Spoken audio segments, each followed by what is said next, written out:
Hello, I'm Paul McCormick. I'm one of the culinary instructors here at the Community College of Philadelphia, Culinary Arts and Hospitality Management Program. Today, we're going to make bread pudding with bourbon sauce. It's a Southern favorite. It's a favorite for dessert, for breakfast, whenever you want to serve it. It's a wonderful way to make beautiful use of bread that you're not going to use anymore. Now the ingredients. I'm going to use some old pastry that was left from a party that I did. I'm going to use French bread that's a day old. One of the important parts about making the bread pudding is making sure that the bread is a little stale, because what we're going to use, that's going to be the sponge that's going to soak up the custard that we make that's actually going to hold the pudding together.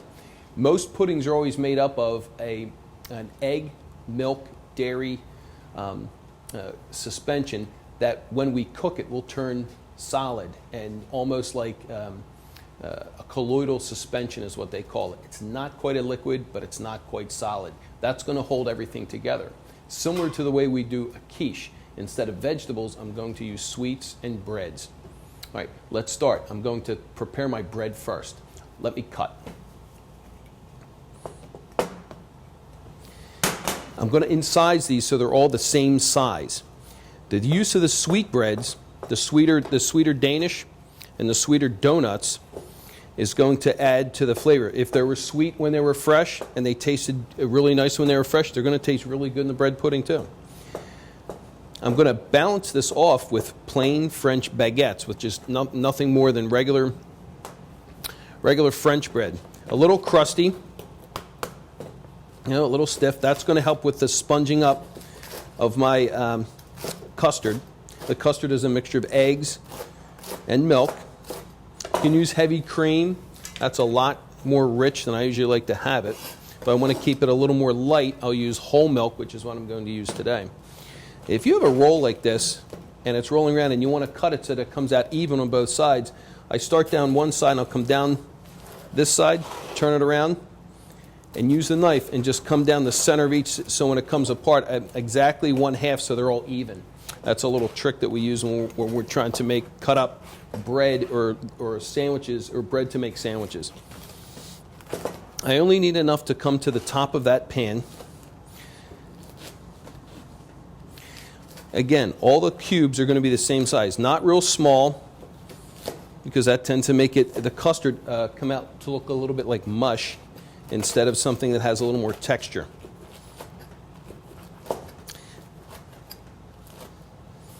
Now these are all the same size.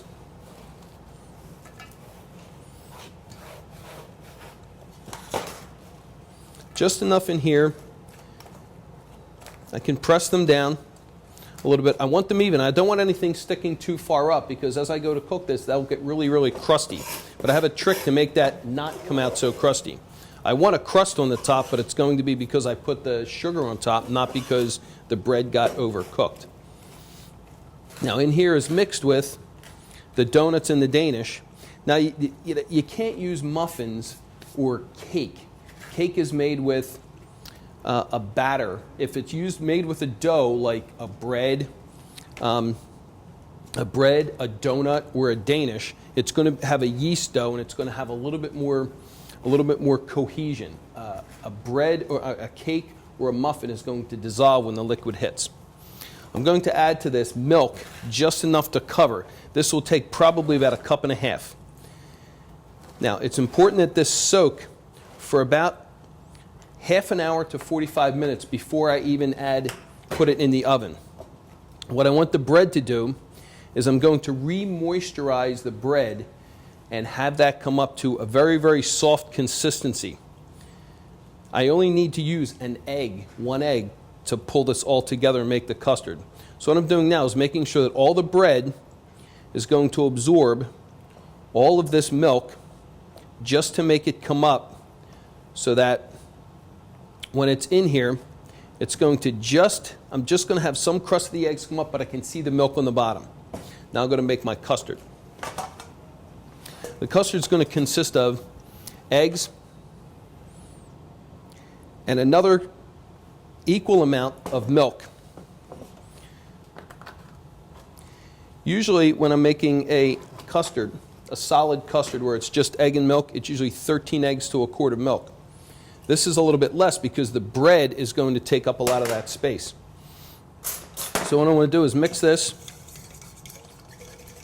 I'm also going to mix an equal amount of sugar in here. And this sugar will be what sweetens what's left. I can cut that sugar down because I'm using some sweet Danish and some donuts that have already had sugar on top. This is just a flavoring agent, the sugar at this point. Just enough to bring it together. Now this is, we will pretend that this is soaked for an hour, or at least a half an hour. Because see, I still have liquid coming up. I want this to turn almost to liquid bread, soggy bread. When you're making French toast, you don't leave your French toast. If you try and put a piece of bread into the egg mixture and you leave it sit there for 5 minutes, you can't pick it up. That's what I want to have happen to the bread pudding. I want to turn it into a pudding. I want that bread to totally absorb all that milk, sugar, dairy, and all that flavor. So I want the opposite of the way I would do French toast. Because if you see, the ingredients are very similar. Eggs, milk, sugar, bread. Now, I'm going to take this, pour the egg mixture over the top. I'm going to mix this in. I have raisins that I've soaked in bourbon. You can do this in Cointreau, Grand Marnier, Kirschwasser. You can flavor the raisins anyway, because raisins are like sponges as well. They'll soak up whatever liquid you give them. And because I'm going to add a bourbon sauce to this, I want the flavor of the bourbon to be in the raisins as well. So here again, I'm going to mix this up.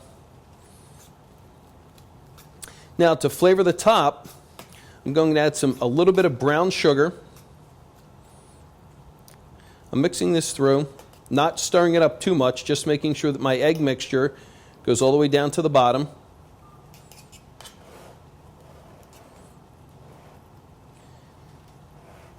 I'm pressing it down so that all the bread is moist and has a mixture of the eggs and the raisins. Now, to the top, I'm going to add a mixture of cinnamon, sugar, nutmeg, brown sugar, as a matter of fact, light brown sugar. This is going to help give me a coating on the top. This is going to make it a little crusty on top, but it's also going to keep it from, if it does burn, it's going to caramelize. It's not going to burn. It's going to caramelize and make the top sweet and crunchy on top, but this is also adding my flavor. I don't want an overpowering flavor of cinnamon or nutmeg in here because I'm going to have a really nice flavor with the bourbon and the cream at the end. This takes half an hour to prepare this, to get it ready to go into the oven. And then it's going to need an hour in the oven at 300. That's not a high temperature. It's actually a low temperature oven. So 300 degrees, I want to give this an hour in the oven so it comes up. It's going to turn like a souffle. It's going to cook and rise up. And then when I take it out, it has to sit for another half an hour before I even cut it up.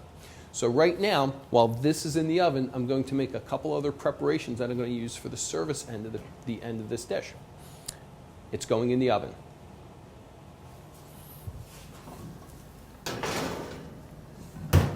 Let me begin with the sauce. I need to start with equal amounts of butter and sugar. What I have to do is melt the butter with the sugar to create a mixture that I'm going to add an egg to and emulsify to make it a little thick. When you look on the outside of the package of butter, they tell you that if you get the retail packs and even the wholesale packs are going to be marked with a measure on it to see exactly how much it is. So I know that exactly a 1/4 inch slice on this side is exactly a 1/4 cup. That's how my measure always works out. 1/4 cup of sugar. I have to be careful not to burn this. I want the butter to melt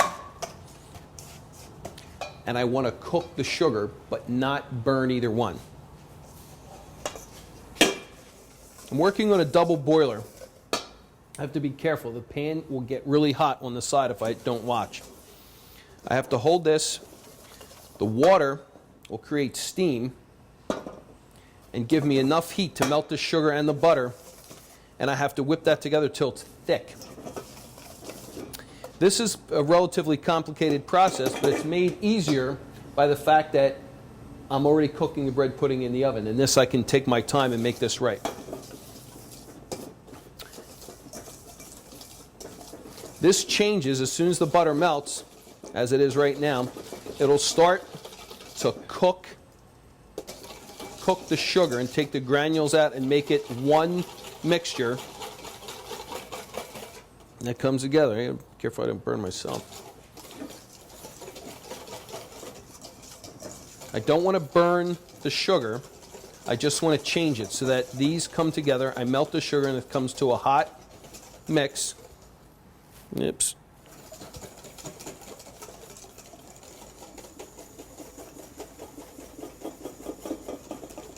This will thicken up. And then when this is thick enough and I have it's cooked, the sugar is cooked out, I'm going to turn over and I'm going to add egg to it and whip it up. This takes a lot of arm movement to make this come out right. This will be a nice thin sauce with a heavy flavor of bourbon to it.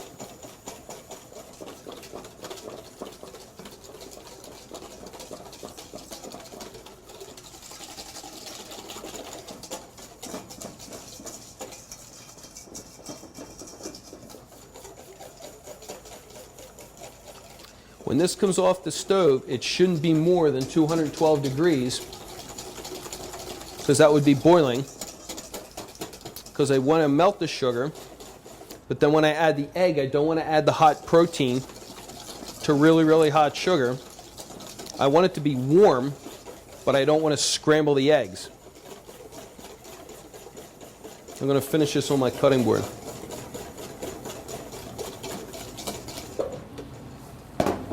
Because I have the temperature hot enough.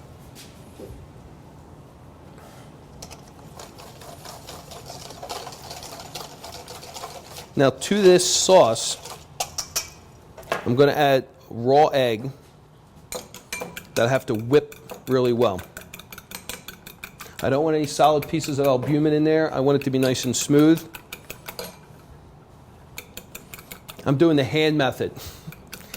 I could put a thermometer in there. That'll tell me exactly how much, but I'd have to get it right on the piece that gives me the temperature correctly. I can do this by hand. If it's too hot to hold my hand there or touch, and it's too hot for the egg.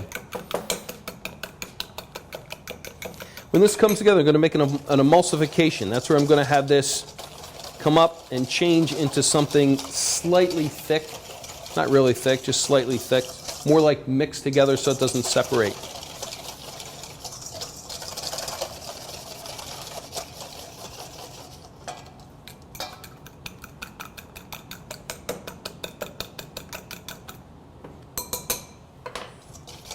Add this slowly,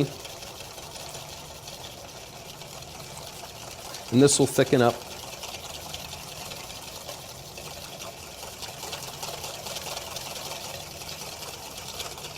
This takes a little bit of time, but the finished product is really, really nice.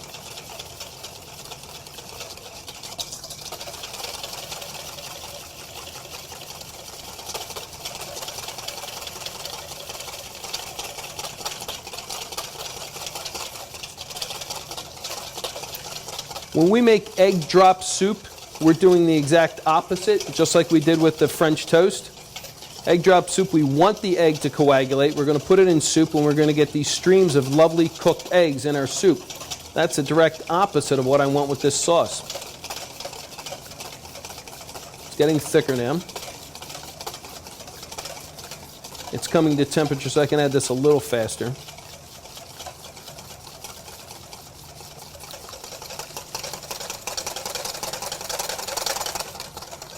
What I'm doing, and this is kind of interesting because there's a chemical change going on here.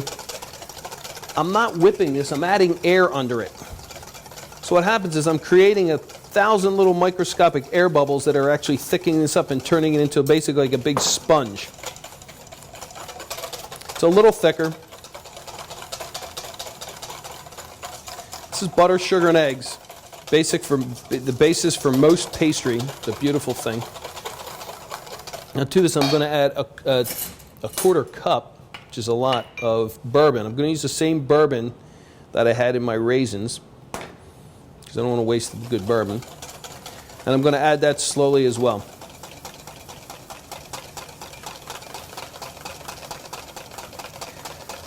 We serve this warm, because this is still warm. It's better than room temperature. I'm going to serve this warm over the bread pudding. Now, I already have cooked another pan of bread pudding that we're going to serve right away, but I'm not quite done yet. There's a couple other things I want to do when I go to serve the bread pudding, because I want to impress everybody with everything that I know about making bread pudding. I'm going to add some other wonderful things to it, like maybe another sauce and some candied walnuts.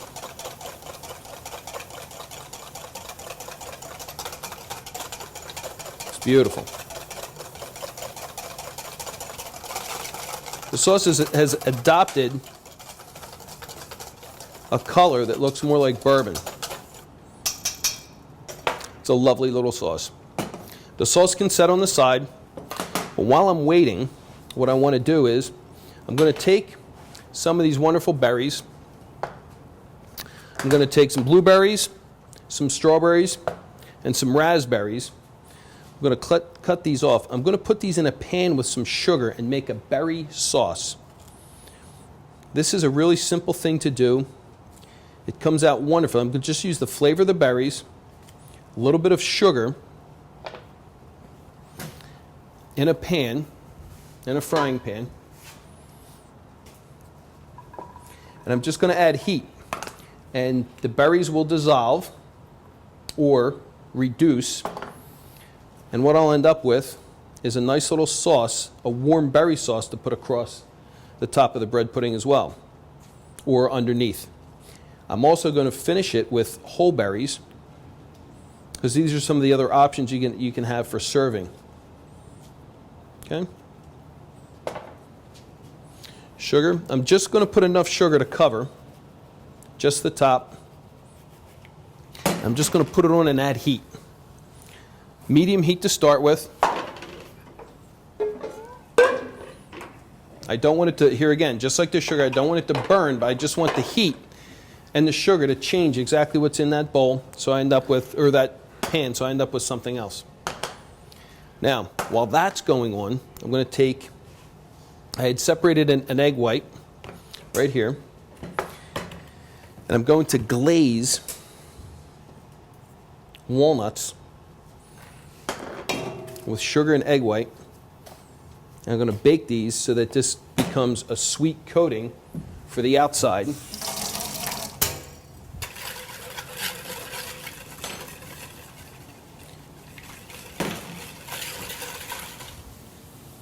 A sweet coating for the outside of the walnuts. This is sugar and egg whites.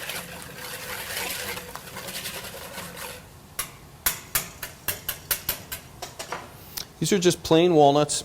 Most times whenever I'm going to use walnuts or nuts in a recipe, I always like to toast them because I'll release some of the oils when I add the heat.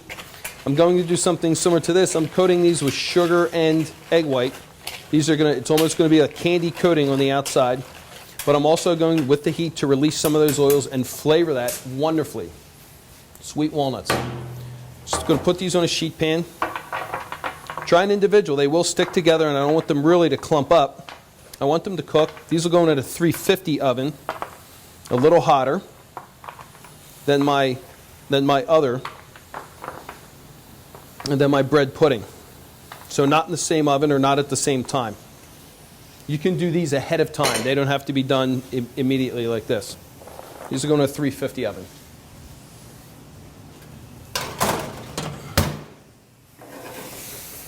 Now, on the stove, so you can see, this is all starting to come together. It's starting to actually make a sauce. It actually smells wonderful, too. Just by adding heat, letting the heat and the sugar react with the moisture that's in the berries, I'm going to actually make a sauce with very, very little effort. It's going to taste like berries. It's going to look like berries. The raspberries are going to be the first to fall apart, then the strawberries, then the blueberries. And when they're done, when they're finished, the end sauce is going to look absolutely beautiful. Can serve warm or cold, whichever we choose. I can turn this down now. and just let that simmer. That'll end up turning into a sauce. So right now the only thing I'm doing is waiting for the bread pudding to come out and the nuts to come out. Now let's finish the berry sauce. On the stove, the berries have reduced. In technical culinary terms, this is called a compote, which is stewed fruit. Now, this will stain absolutely everything. It'll stain the cutting board. It'll stain anything that's porous. This uniform, this apron, so I'm going to pour this away from myself into a fine strainer. And I want a really, really fine strainer to get rid of all the raspberry seeds. The little pods that the seeds are contained in is what I want to make the sauce, but I don't want the seeds in this finished sauce. Very, very fine mesh strainer. I'm going to end up with this very rich, very, very berry sauce. Now, the more I press this, the more that's going to come out, but I only need enough for a couple of servings because that's all I'm going to use this for. This is actually better with fruit that's past prime. It makes a wonderful sauce. But as I'm doing this, none of the seeds are coming out, and it's thick, almost like a thinner jelly. So I'm getting a lot of fruit chunks in there, or for the solid part of the fruit, but none of the seeds. As I press this, it's going through. It's almost like a food mill or a press. I'm left with a lot of stuff in my strainer that's all seeds. The outside of the strawberry seeds don't come through as well. Okay, to the sink. Be careful it doesn't stain anything. This is the consistency of the sauce. This is also warm. I can serve that warm or cold. The next thing I'm going to have to do is get the nuts out. And when the nuts come out, they're going to be hot, but I want to serve them cold. So they have to come off the tray, cool off, and then I'll be able to use those in a few minutes.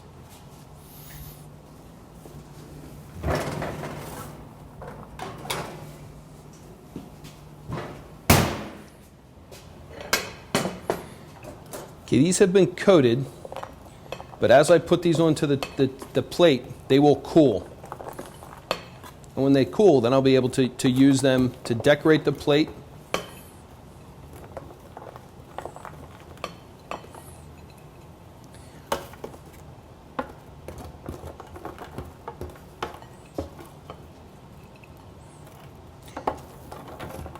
Again, these can be served either warm or cold. I prefer cold for these because once they get cold, the outside gets really crispy, really crunchy, almost like candy. And that's kind of the desired effect that I want to have. So as these get cold, out front, I have for my service, I have berry sauce, bourbon sauce, and candy nuts. So it's going to be a beautiful looking plate with a lot of other textures and flavors that I really want to have for my bread pudding. Okay, now it's time to plate the bread pudding. This is set for at least half an hour. When it came out, it was like a souffle. It was puffed up a little bit, and it has settled within the last half hour. If you can see, it's solid. It's not just like taking out a cake or anything else. I can do this a couple of ways. Most places, I just like to take a big spoon or a scoop, and put it in. We can cut this like a pie. I get very nice looking slices when I do it like this. When we take wedges out of this, I want to make sure it's not stuck anywhere. If it doesn't look good, that just means there's one more for the chef to eat before everybody else gets the beautiful slices. Now, pie spatulas are shaped like a pie, and it's funny because normally people would take it from the back. The original way that's made is to take it from the front and pick it up from the front. It's actually an easier way to serve. So for that standpoint, I'm going to do this. There's a small wedge. I'm going to do the same thing for here for the next wedge. I'm going to have 2 or 3 different presentations.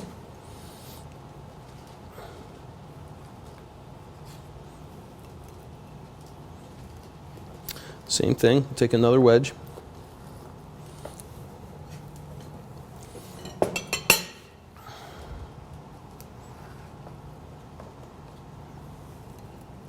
It's beautiful. It's nice and moist. Now each one of these I can serve a number of different ways. Here's my berry sauce. I'll start the middle one with berry sauce. My bourbon sauce, my warm bourbon sauce served warm.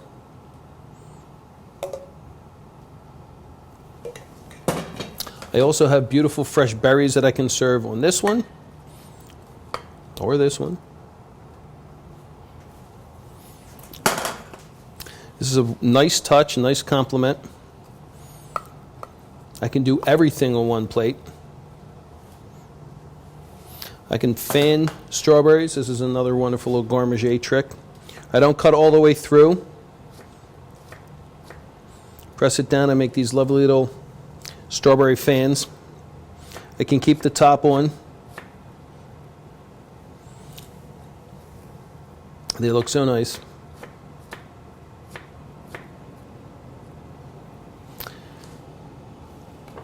Candied nuts. These are cool now. They add texture. For people who can't have nuts due to an allergy, you can actually do the exact same thing with hard pretzels, little crusty pretzels. The exact same thing that I just did with the egg whites and the sugar. You can do that and still get the same crunchy, semi-salty texture. Add it right to the plate with crushed pretzels. I do the same thing when I'm making cookies too. So here's one that has everything. This will have some berry sauce.